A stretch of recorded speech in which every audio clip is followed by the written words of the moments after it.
Hello दोस्त, welcome to my channel. आप देख रहे हो लॉ विद रिया और मैं हूँ रिया शर्मा। आज की वीडियो में हम राजा नंद कुमार के केस को देखने वाले हैं। ठीक है, इसके फैक्ट, इसकी न्यायिक आलोचना और बहुत बार क्वेश्चन बनता है कि राजा नंद कुमार की जो हत्या थी ये एक न्यायिक हत्या थी, क्यों थी, कैसे थी। तो सब कुछ आज हम क्लियर करेंगे। बहुत आराम से ध्यान से सब कुछ सुनते हुए चलना।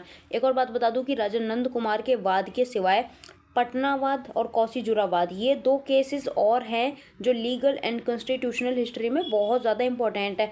और इसके सिवा अगर किसी को पूरी लीगल एंड कॉन्स्टिट्यूशनल हिस्ट्री पढ़नी है तो चैनल पे आपको प्लेलिस्ट मिल जाएगी, वहाँ सीक्वेंस वाइज आपको सारी वीडियोस मिल जाएंगे, आप देख सकते हो जाके। ठीक है, तो बेसिकली राजा नंद कुमार का केस जो 1775 में हुआ था, इसका सीधा सीधा रिलेशन सुप्रीम कोर्ट तथा गवर्नर जनरल और उसकी काउंसिल से संबंधित था। हमने पढ़ा था कि जो रेगुलेटिंग एक्ट आया था उसमें 1773 में सुप्रीम कोर्ट बनाई गई थी। कहाँ पे बनाई गई थी? कोलकाता में बनाई गई थी। हमने लास्ट वीडियो में पढ़ा था। ठीक है, तो ये जो राजा नंद कुमार का वाद है, पटना वाद है, कासीजुरा वाद है, ये जो तीनों के तीनों केस है ना, ये कहीं ना कहीं सुप्रीम कोर्ट और गवर्नर जनरल और उसकी काउंसिल से संबंधित है।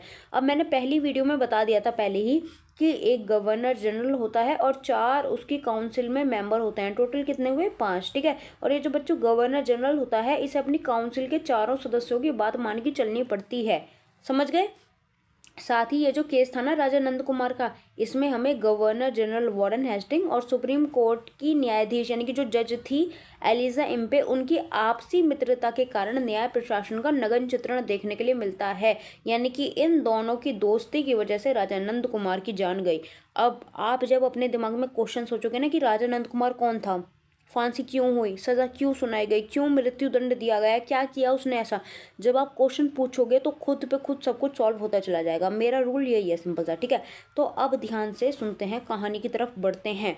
तो बेसिकली ये हैं आपके राजा नंद कुमार और ये हैं आपके वॉरेन हेस्टिंग। ठीक है, तो राजा नंद कुमार एक ब्राह्मण थे और बंगाल के अमीर जमींदार थे। जैसे पिछले टाइम में होते थे ना लैंड लॉर्ड जमींदार, ठीक है, अब भी होते हैं। ठीक है, तो राजा नंद कुमार ब्राह्मण थे और अमीर जमींदार थे।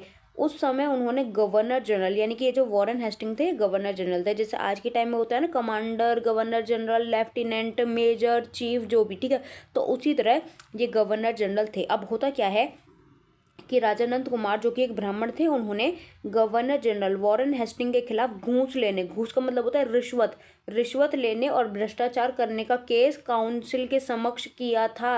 यानी कि राजा नंद कुमार ने वॉरेन हेस्टिंग के खिलाफ केस कर दिया। किस चीज़ का केस किया?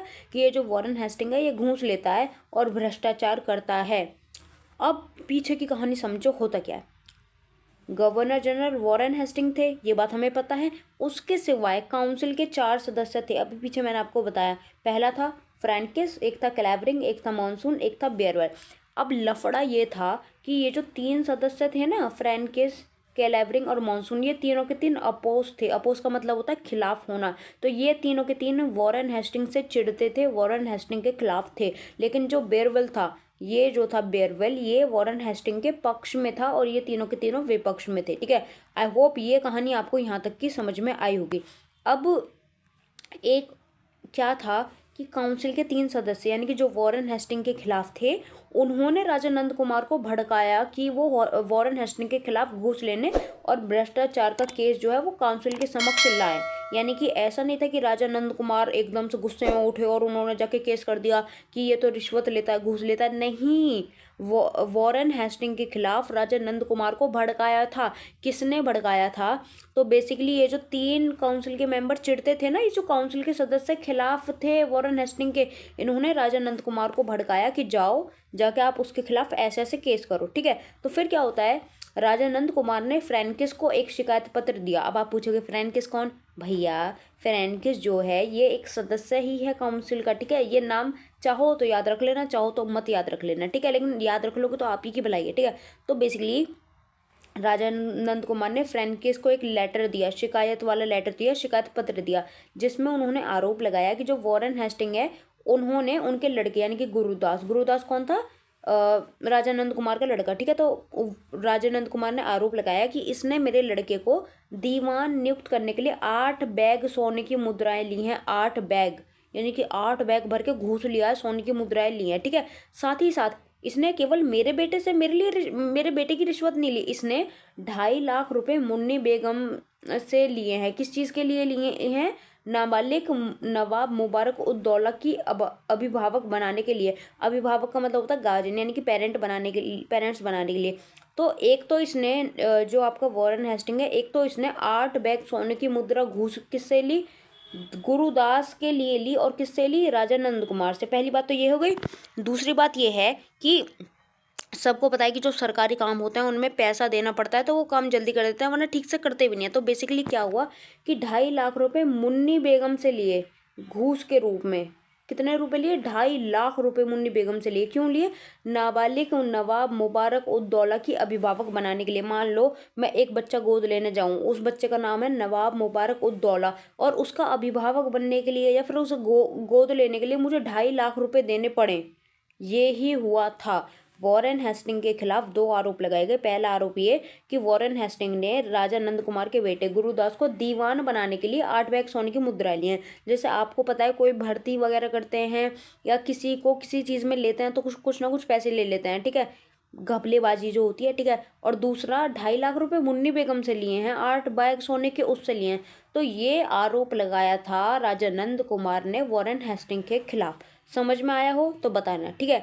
फिर क्या होता है कि ये जो पत्र था ये फ्रैंकिस के द्वारा गवर्नर काउंसिल के सामने रखा गया, यानी कि 1 2 3 4 ये तो हो गए काउंसिल के सदस्य, और ये है वॉरेन हेस्टिंग, ठीक है। तो ये जो लेटर राजा नंद कुमार ने फ्रैंकिस को दिया था, फ्रैंकिस ने ये मीटिंग में रखा।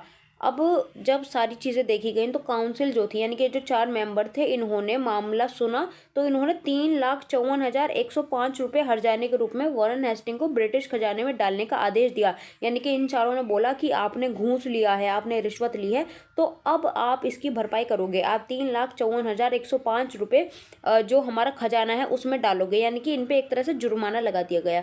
इसके पश्चात हेस्टिंग सभा यानी कि जो मीटिंग हो रही थी उसे छोड़कर वहां से चले गए। अब यहीं से शुरुआत होती है राजा नंद कुमार की और वॉरेन हेस्टिंग की दुश्मनी की। क्यों, क्योंकि भैया वॉरेन हेस्टिंग को आ रहा था गुस्सा कि इसने मेरे खिलाफ आरोप लगा दिया, अब मुझे इतने पैसे खजाने में डालने पड़ेंगे, ठीक है। तो यहाँ से इन दोनों की जो शत्रुता थी वो शुरू हो गई, ठीक है। इसी कारण राजा नंद कुमार और हेस्टिंग में दुश्मनी हो गई। इसके बाद राजा नंद कुमार पर जालसाजी का आरोप लगाया गया, यानी कि ये आरोप लगाया कि जो राजा नंद कुमार है उसने इम्पोर्टेंट डॉक्यूमेंट्स में हेराफेरी करी है, साथ ही उसके ऊपर साजिश रचने और हेस्टिंग के केस में झूठे गवाह को पेश करने का भी आरोप लगाया।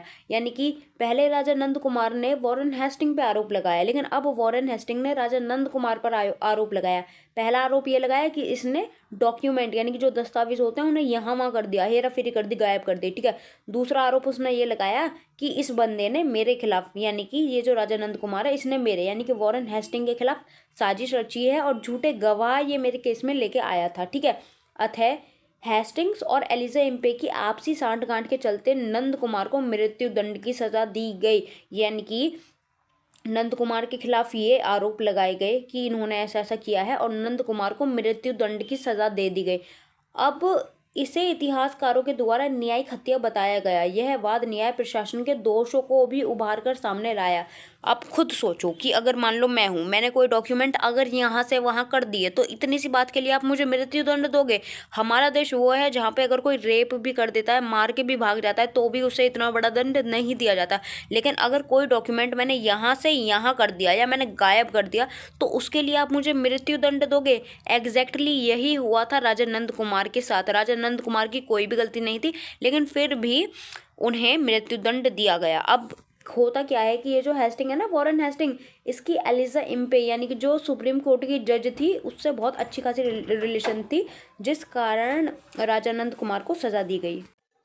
इस सिनेरियो को देखते हुए हम कह सकते हैं कि राजा नंद कुमार का जो ये केस था ये एक न्यायिक हत्या थी, क्योंकि इन्होंने यहाँ पे कम्प्लीटली न्याय की हत्या कर दी। क्योंकि कोई भी पर्सन अगर डॉक्यूमेंट को यहाँ से वहाँ करेगा तो उसके लिए उतना ज़्यादा हार्ड कानून नहीं होना चाहिए कि उसे डायरेक्ट मृत्युदंड दे दिया जाए। अब देखते हैं आलोचना, यानी कि ये जो केस है इसे क्यों क्रिटिसाइज किया जाता है या फिर इसे न्यायिक हत्या क्यों बोला जाता है। तो बेसिकली नंद कुमार कोलकाता का व्यक्ति नहीं था, लेकिन फिर भी सुप्रीम कोर्ट ने अपने अधिकार क्षेत्र से बाहर जाकर उसे सजा दी। मान लो कि मैं इस एरिया में रहती हूँ और इस एरिया को केवल हाई कोर्ट देखेगी, इस एरिया को जम्मू कश्मीर की हाई कोर्ट देखेगी, ठीक है, मैं इस एरिया में रहती हूँ। लेकिन यहाँ पे अहमदाबाद की हाई कोर्ट आके इंटरफेयर करने लगे तो वो तो इनवैलिड है ना। उसी तरह नंद कुमार जो था वो कोलकाता का पर्सन नहीं था, फिर भी कोलकाता की जो सुप्रीम कोर्ट थी उसने इस मामले को देखा अपने अधिकार क्षेत्र से बाहर जाके। दूसरा, राजा नंद कुमार को फांसी ऐसे अधिनियम के अंतर्गत दी गई थी जो कोलकाता में कभी चला ही नहीं था बल्कि इंग्लैंड में चलता था। यानी कि भारत में जो हिंदू मुस्लिम के कानून थे या फिर जो भी कानून चल रहे थे उसमें जालसाजी को मतलब बहुत ज़्यादा सीरियस क्राइम नहीं माना गया था जिसके लिए सीधा फांसी दे दी जाए, ठीक है, छोटी सी बात थी। और ये जो कानून था ना, फांसी दे दो, ये कानून जो था इंग्लैंड में चलता था जिसे यहाँ पे चला के नंद कुमार को फांसी दी गई, इसलिए भी इसकी आलोचना की जाती है।